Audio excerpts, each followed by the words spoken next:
Hello everyone, my name is Putri Fazamarani with NPM 254111667 from Management Course 25B. In this video, I will explain about monopoly and oligopoly, two important types of market structure and economic. This presentation will discuss their definition, characteristics, and economic impact. Let's get started. Monopoli adalah struktur pasar di mana hanya ada satu penjual yang menguasai seluruh pasokan suatu barang atau jasa. Perusahaan monopoli disebut sebagai price market karena memiliki kebutuhan penuh untuk menentukan harga pasar. Contoh monopoli di Indonesia adalah PT PLN yang menguasai distribusi listrik rumah tangga di seluruh wilayah Indonesia. Ciri utama pasar monopoli adalah harga hanya ada satu penjual, tidak ada pesaing, dan produk tidak memiliki substitusi dekat. Perusahaan monopoli juga memiliki kebutuhan penuh dalam menentukan harga dan jumlah produksi. Karena tidak ada persaingan, konsumen memiliki pilihan yang sangat terbatas.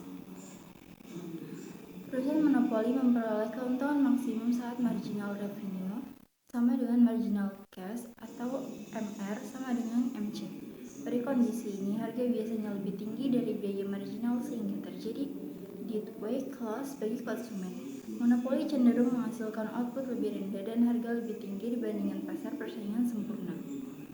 Oligopoli adalah struktur pasar yang dikuasai oleh beberapa perusahaan besar, biasanya antara 2 hingga 10 perusahaan. Ada dua jenis oligopoli, yaitu oligopoli produk homogen seperti industri semen atau baja dan oligopoli produk diferensiasi seperti smartphone atau minuman ringan. Contoh oligopoli di Indonesia adalah industri telekomunikasi yang didominasi oleh Telkomsel, XL, dan Indosat Ooredoo. Oligopoli adalah 4 perusahaan terbesar biasanya menguasai lebih dari 50% angsa pasar.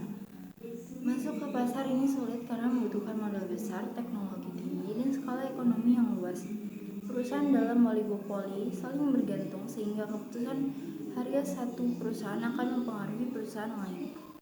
Dalam oligopoli terdapat beberapa model perilaku seperti price leadership, di mana perusahaan dominan menetapkan harga dan perusahaan lain mengikuti. Ada juga model kurva permintaan Kinkert yang menjelaskan mengapa harga cenderung stabil dalam jangka panjang. Selain itu, perusahaan bisa membentuk kartel seperti OPIC hingga bersaing melalui iklan, diferensiasi produk, dan branding. Oligopoli lebih efisien dibandingkan monopoli, tetapi kurang efisien dibandingkan persaingan sempurna. Inovasi produk dan teknologi biasanya cukup tinggi karena adanya persaingan terbatas. Konsumen mendapatkan varian produk, namun harga tetap cenderung lebih tinggi. Contohnya, operator seluler bersaing menawarkan paket data murah tetapi tetap memperoleh keuntungan besar. Dalam persaingan sempurna, terdapat banyak penjual dan harga ditentukan oleh pasar. Dalam monopoli, hanya ada satu penjual dan kekuatan penuh menentukan harga. Dalam oligopoli, terdapat beberapa penjual yang saling mengaruhi keputusan satu sama lain. Ketiga, struktur pasar ini berbeda dalam efisiensi alokasi sumber daya dan kesejahteraan konsumen. That's all for my presentation about monopoly and oligopoly. I hope this explanation helped you understanding the difference between this market structure and their effect on consumer of the economy. Thank you for watching.